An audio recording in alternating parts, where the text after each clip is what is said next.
चलिए जानते हैं मध्य प्रदेश की 25 बड़ी खबरों को सिर्फ 10 मिनट में। लेकिन उससे पहले वीडियो को लाइक और चैनल को सब्सक्राइब जरूर करें। आगर रोड हत्याकांड में 3 आरोपी गिरफ्तार। उज्जैन के आगर रोड पर हुए युवक के हत्याकांड में चिमनगंज मंडी पुलिस ने तेजी दिखाते हुए 3 आरोपियों को गिरफ्तार कर लिया है। यह वारदात लिफ्ट मांगने को लेकर हुए मामूली विवाद के बाद अंजाम दी गई थी, जो बाद में हिंसक रूप ले बैठी। 2 अप्रैल 2026 की सुबह सड़क किनारे युवक का खून से लथपथ शव मिला था। मृतक की पहचान बेगम बाग निवासी भुरू उर्फ आरिफ के रूप में हुई। पुलिस ने महज 4 घंटे में मामले का खुलासा किया। 2 आरोपियों का जुलूस भी निकाला गया, जबकि अन्य की तलाश जारी है। शीतलझिरी बांध परियोजना विवाद। बैतूल जिले में माचना नदी पर प्रस्तावित 300 करोड़ रुपए की शीतलझिरी बांध परियोजना अब गंभीर विवादों में घिरती जा रही है। भू अर्जन प्रक्रिया में फर्जीवाड़े के आरोप लगने से मामला और तूल पकड़ गया है। विषय विशेषज्ञ समिति के 2 सदस्यों ने एसपी से शिकायत कर आरोप लगाया कि उनके फर्जी हस्ताक्षर कर प्रस्ताव पारित किया गया। इस शिकायत के बाद प्रशासन सतर्क हो गया है। एसपी और सिंचाई विभाग ने जांच का आश्वासन दिया है। वहीं परियोजना से प्रभावित आदिवासी परिवार लगातार विरोध प्रदर्शन कर रहे हैं। लकड़ी के लिए नदी पार करने को मजबूर ग्रामीण। निवाड़ी जिले के ओरछा क्षेत्र में गैस सिलेंडर की कमी की अफवाह ने ग्रामीणों के बीच डर का माहौल बना दिया है। हालात इतने बिगड़ गए हैं कि महिलाएं, बुजुर्ग और बच्चे जान जोखिम में डालकर नदी पार कर लकड़ी लाने को मजबूर हैं। फिसलन भरे पत्थरों और गहरे पानी के बीच यह सफर बेहद खतरनाक साबित हो रहा है। लोग केवल खाना पकाने के लिए यह जोखिम उठा रहे हैं। हालांकि प्रशासन ने स्पष्ट किया है कि गैस सिलेंडर का पर्याप्त स्टॉक मौजूद है, लेकिन अफवाह के कारण लोग अब भी भयभीत हैं। अवैध पत्थर परिवहन करते 2 आरोपी गिरफ्तार। चंबल अंचल में अवैध खनन पर सख्ती के बीच माता बसैया थाना पुलिस ने बड़ी कार्रवाई करते 2 आरोपियों को गिरफ्तार किया है। खैरा कुतवार रोड पर चेकिंग के दौरान बिना नंबर की महिंद्रा ट्रैक्टर ट्रॉली को रोका गया, जिसमें अवैध रूप से पत्थर भरे हो। पुलिस द्वारा वैध दस्तावेज मांगने पर चालक कोई कागजात पेश नहीं कर सका। इसके बाद ट्रैक्टर ट्रॉली को जब्त कर आरोपियों के खिलाफ केस दर्ज किया गया। पुलिस ने खनिज विभाग को भी सूचना देकर आगे की कार्रवाई शुरू कर दी है। बाला बच्चन बोले, खरीद फरोख्त से बनी भाजपा सरकार। मध्य प्रदेश में राज्यसभा चुनाव से पहले सियासी बयानबाजी तेज हो गई है। कांग्रेस के वरिष्ठ नेता और पूर्व गृह मंत्री बाला बच्चन ने भाजपा पर गंभीर आरोप लगाए हैं। उन्होंने कहा कि भाजपा पहले भी विधायकों की खरीद फरोख्त कर सरकारें बनाती रही हैं और मध्य प्रदेश में भी ऐसा ही हुआ था। बच्चन ने आरोप लगाया कि 27 विधायकों को तोड़कर सरकार बनाई गई थी। उन्होंने यह भी कहा कि भाजपा अब कांग्रेस को राज्यसभा पहुंचने से रोकने के लिए साजिश कर रही है, जिससे राजनीति में गर्माहट बढ़ गई है।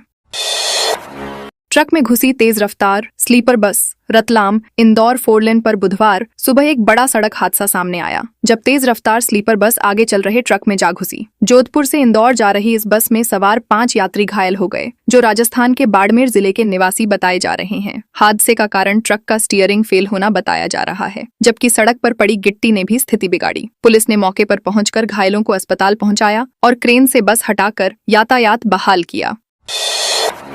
सीहोर में नर्मदा नदी में अवैध रेत खनन पर कार्रवाई। सीहोर जिले में नर्मदा नदी के घाटों पर अवैध रेत खनन के खिलाफ प्रशासन ने सख्त अभियान चलाते हुए बड़ी कार्रवाई की है। बीती रात खनिज विभाग और प्रशासन की संयुक्त टीम ने कई स्थानों पर छापेमारी की और आधा दर्जन से अधिक पनडुब्बियां जब्त की। यह कार्रवाई पूरी रात चली, जिसका उद्देश्य अवैध उत्खनन और परिवहन पर रोक लगाना था। प्रशासन ने साफ किया है कि अब जिले में इस तरह की गतिविधियों को बिल्कुल बर्दाश्त नहीं किया जाएगा और दोषियों पर कड़ी कार्रवाई जारी रहेगी।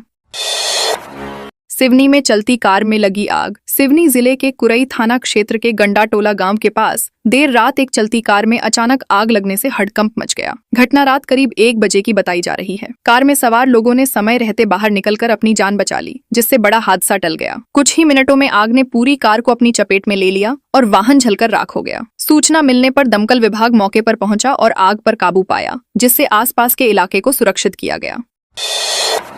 रायसेन में खेत में आग, 3 एकड़ फसल जली। रायसेन जिले में किसानों पर संकट लगातार बढ़ता जा रहा है। सुल्तानगंज क्षेत्र के केरपानी गांव में अज्ञात कारणों से खेत में आग लगने से 3 एकड़ गेहूं की कटी हुई फसल जलकर राख हो गई। आग ने तेजी से विकराल रूप ले लिया, जिससे फसल को बचाने का मौका नहीं मिला। फायर ब्रिगेड समय पर नहीं पहुंच सकी, जिसके बाद ग्रामीणों ने खुद करीब 1 घंटे की कड़ी मशक्कत कर फिर आग पर काबू पाया। इस घटना से एक ही परिवार को भारी आर्थिक नुकसान हुआ है, जबकि मौसम भी चिंता बढ़ा रहा है।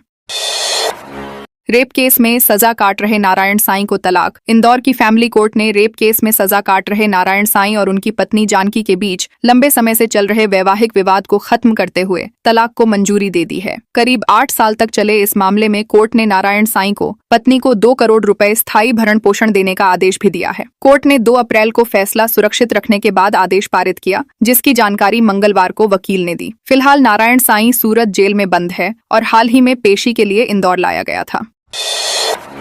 बुरहानपुर में वन विभाग ने जब्त किए 11 सागवान लट्ठे। बुरहानपुर जिले के खकनार रेंज में वन विभाग ने बड़ी कार्रवाई करते हुए अवैध रूप से रखे गए 11 सागवान के लट्ठे जब्त किए हैं। यह लकड़ी पांगरी गांव में एक व्यापारी के घर के पीछे से बरामद हुई, जिसका कुल घन मीटर 1.002 पाया गया। यह कार्रवाई वन मंडल अधिकारी के निर्देश और अधिकारियों के मार्गदर्शन में की गई। लगातार तीसरे दिन हुई इस कार्रवाई से विभाग की सक्रियता साफ नजर आ रही है। इससे पहले भी अवैध गोंद और लकड़ी से जुड़े मामलों में बड़ी जब्ती की जा चुकी है, जिससे वन तस्करों में हड़कंप मचा हुआ है।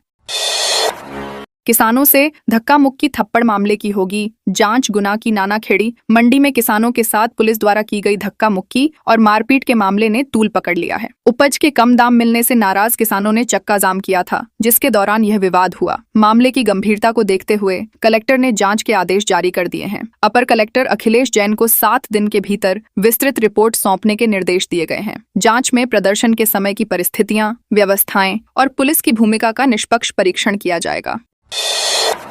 मप्र में बनेगा ब्रीडर फेडरेशन। मध्य प्रदेश सरकार पशुपालन क्षेत्र को मजबूत बनाने के लिए ब्रीडर फेडरेशन बनाने की दिशा में तेजी से काम कर रही है। यह मॉडल डेनमार्क और ऑस्ट्रेलिया की तर्ज पर विकसित किया जाएगा, जिससे पशुपालक अपनी नस्ल, उत्पादन और बाजार पर बेहतर नियंत्रण कर सकेंगे। राज्य स्तर पर एक मुख्य फेडरेशन बनेगा, जबकि जिला स्तर पर अलग अलग नस्लों के लिए एसोसिएशन बनाई जाएंगी। पहले जिलों में चुनाव होंगे और फिर राज्य स्तरीय कार्यकारिणी गठित की जाएगी। शुरुआती वर्षों में सरकार सहयोग देगी, बाद में संस्थाएं स्वायत्त होंगी।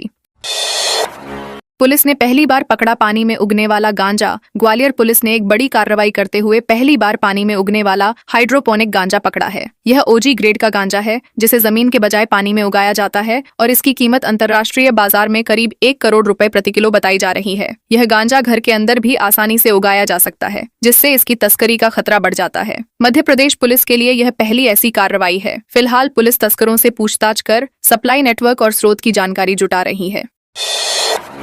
खर्च और मारपीट से परेशान मां जन सुनवाई में पहुंची। इंदौर में जन सुनवाई के दौरान एक बुजुर्ग मां ने अपने बेटे और बहू के खिलाफ शिकायत दर्ज कराई, जिसमें उसने मारपीट और खर्च नहीं देने का आरोप लगाया। मामला सामने आते ही एसीपी ने तुरंत हस्तक्षेप कर परिवार को काउंसलिंग के लिए बुलाया। बातचीत के दौरान बेटे को उसकी जिम्मेदारियों का एहसास कराया गया, जिसके बाद उसने अपनी गलती स्वीकार करते हुए मां से माफी मांगी। मां की मांग पर बेटे ने हर महीने 8,000 रुपए देने और रहने के लिए 2 कमरे उपलब्ध कराने की सहमति दी, जिससे विवाद का समाधान हो गया।